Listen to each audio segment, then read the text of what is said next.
Hi there and welcome to the latest update for Scotland from the Met Office. Storm Isha has been named by the Met Office because of the risk of disruptive and damaging wind gusts by the end of the weekend. A dramatic turnaround in our weather following a cold and snowy spell. Still some snow on Friday night as milder air moves in from the west, bringing spells of rain at lower levels and some snow above 300 or 400 metres initially, and then by the end of the night 600 metres. But certainly, given the cold surfaces, there is that threat of icy patches, some slippery roads and so on through the night time and the start of Saturday.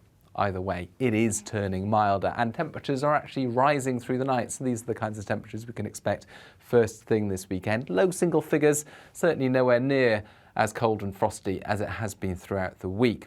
It's also going to be breezier this time. The winds are coming from the southwest rather than the north, and it's going to be dull and damp. Spells of rain first thing with some of that mountain snow, but as you can see by 8 a.m, the rain is petering out. It's going to stay dull and damp, I expect, across some central and southern parts through the day. A lot of hill fog as the milder air comes in over the cold surfaces. But by the afternoon, some brighter interludes in the east and the south. The rain largely confined to the Highlands and Grampians, and certainly some sunshine coming through for the Northern Isles.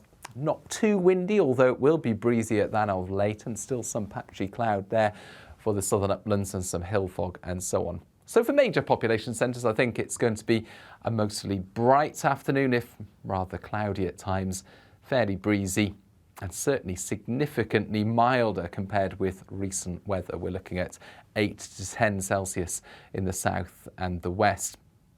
Now, here's where things get very interesting as we go into Saturday night and Sunday. The weather becomes even more unsettled as spells of rain move in. A wet evening to come on Saturday in the west, heavy and prolonged rain. Now that combined with the snowmelt could start to lead to issues during Saturday night and into Sunday, especially for the central parts over the Highlands and western areas. Sunday starts off bright with a few showers, but quickly into the afternoon, the weather deteriorates. Heavy rain and persistent wet weather moves in from the south, staying bright and showery in the far north through daylight hours, but after dark that rainfall becomes widespread.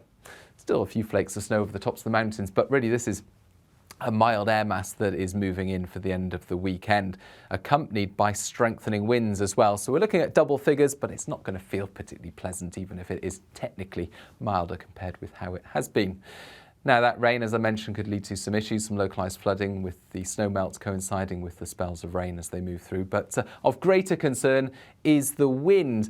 And take a look at this wind gust graphic, and what you can see is at the end of Sunday afternoon, well, less than 50 mile per hour wind gusts, but this broad swathe of strong winds just to the south of Storm Isha is moving in for the evening on Sunday. And the strongest winds will affect southern and later western Scotland. So we're looking at widely 50 to 60 mile per hour wind gusts inland, 70 for one or two spots, and the risk, particularly for southwestern coasts, of the winds touching 80 miles an hour for a time on Sunday night. Of course, that could lead to some significant disruption, damaging wind gusts as well, dangerous coastal conditions. That's why an amber warning has been issued at the moment covering the central belt and southern Scotland. More broadly, a yellow warning for everywhere except for Shetland. So stay up to date with forecasts, stay up to date with travel conditions as well as we begin next week. And you can keep up to date with our forecasts and warnings on the Met Office YouTube channel.